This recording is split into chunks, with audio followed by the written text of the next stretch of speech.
Well, this is not the first time the courts have ordered the release of Zakzaky. For years, his supporters have been demanding his freedom, sometimes engaging in protests that turned violent. Faith Orr looks back at his time in custody. Ibrahim el-Zakzaky was detained alongside his wife in 2015. His arrest took place in the aftermath of what's become known as the Zaria massacre. Rights group Amnesty International says Nigerian soldiers carried out the mass slaughter of hundreds of men, women and children, and then tried to cover it up by dumping bodies in mass graves. It's an accusation the armed forces deny. Yeah, we are concerned that this is yet another instance of the Nigerian military forces continuing with its abusive practices. We're hopeful that with the new administration in Nigeria, there would be a serious independent investigation to hold abusers to account, but otherwise it will add up to the history of abusive practice by Nigerian military forces, particularly in northern Nigeria. Zakzaky is the leader of a Shia group, the Islamic movement in Nigeria, and his followers have continually demonstrated demanding his release. These protests are often peaceful, but they have been known to descend into violence. Dozens of demonstrators have been killed over the years by security forces, and many more arrested. In one particular incident in July 2019, 2 people were killed when the protesters tried to enter the National Assembly building. Several police officers were wounded. This prompted members of the House of Representatives to get involved, calling on the government to release Zakzaky in line with court rulings. And that's because his release has been ordered before, on several occasions and by different courts. But the authorities refused to comply, at one point saying he was being held in protective custody. Zakzaky was initially held without charge for more than a year, and wasn't even seen in public for 3 years after being arrested. The Sheikh is now 68 and suffering health problems. Because of this, his followers appealed to the government to pardon him because of the pandemic. Because of this, his followers appealed to the government to pardon him due to the coronavirus pandemic. Supporters say the couple have been imprisoned in Kaduna State, where conditions threaten their well-being. But they are now released, his lawyers whisking Zakzaky away from court before he could be rearrested. The couple have spent 6 years in detention. Supporters hope they're now allowed to keep their freedom. Faith Orr, Arise News.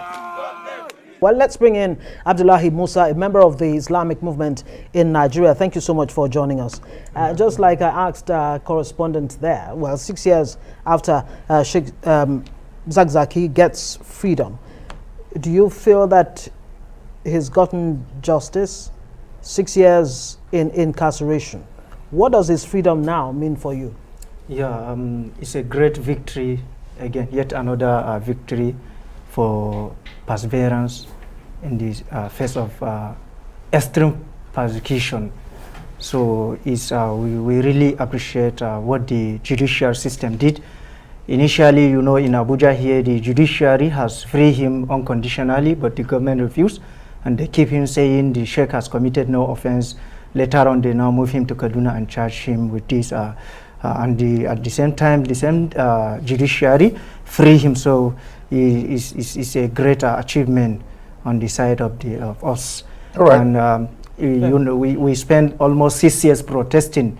Here in Abuja alone, 78 people have lost their life for calling for the freedom of the Sheikh.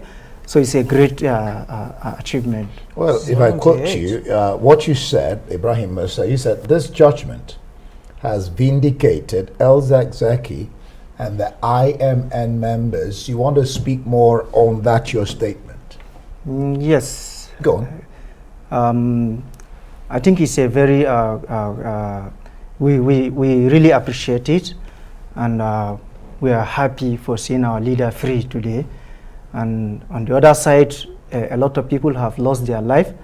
So I think to bring this to an end is a very good achievement for us. Is this closure for you, or are you still going to go ahead as IMN to seek damages, not just for the 6 years that El Zakzaky spent in prison, of course, alongside his wife? Now we hear his health is being compromised somewhat. And you just mentioned that 78 people have lost their lives. What's the IMN going to do? Well, we are in court already. There are a lot of cases that filed at Federal High Court here in Abuja against the government for killing innocent protesters. These are people that just comes out telling the government to do the right thing, to obey the court that order for the freedom of their leader, and they are being killed. So we are in court.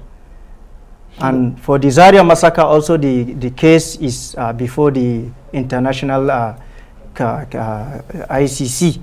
The case is before the ICC, and here in Abuja also so many attack by the police. We are in the court. There are about 5 people, dead body, that the police withheld. They refused to release them to their family members for befitting burial, and we went to the court. The courts also judged against that, ordered the police to release 3 corpses. They refused. We are still in the court. So we continue with the struggle for justice for the victims of Zaria massacre and Abuja massacre. Well, I'm sure you listened to the prosecution lawyer there say that is going to appeal. They are going to appeal because, well, he said, well, the judge in his wisdom, okay, has given the judgment the way he sees it, but for them, that they brought witnesses who saw live what happened, and so that they are going to appeal it. What do you make of that statement? Yes, they can go ahead and appeal. They have said it. The judgment in Abuja, they have said that they have appealed, but nobody sees where they appeal. They keep on keeping the sheikh illegally, without the appeal. No, nothing like appeal, but they says they have appealed. They keep the sheikh in their custody, so they can go ahead and appeal. But we really appreciate the judiciary, and we are still going ahead with so many cases. The sheikh a right that has been violated for 6 years. We are in the court. Even though there is judgment, they refuse to obey it. But we are in the court. We are still going ahead with so many. A lot of buildings have been demolished, properties have been demolished, wasted. So we are going to the court. Let's backtrack just a little. That year, 2015, when this, happened, that led to the incarceration of the IMN leader, there was that procession in Kaduna, where the Chief of Army Staff, Tukur Buratai, was not given a right of way, led to the situation that has brought us to where we are now. What is it about the IMN that allows for violent turn of events when you go on your yearly procession? And with this now, will the IMN change in its conduct in its yearly processions? Help us understand that. Why do IMN processions always end up being violent? It's always peaceful. And I think with Abuja, let's take Abuja as a case study. We have been protesting in Abuja. Even today, there was a Free Zakzaky protest before the court passed the judgment, and it was peaceful. Whenever you see violence, it is when the police arrive and attack the peaceful protesters. That's where the violence comes. So we remain peaceful for our procession, and whatever we are doing, it's our constitutional right, and we are practicing our religion.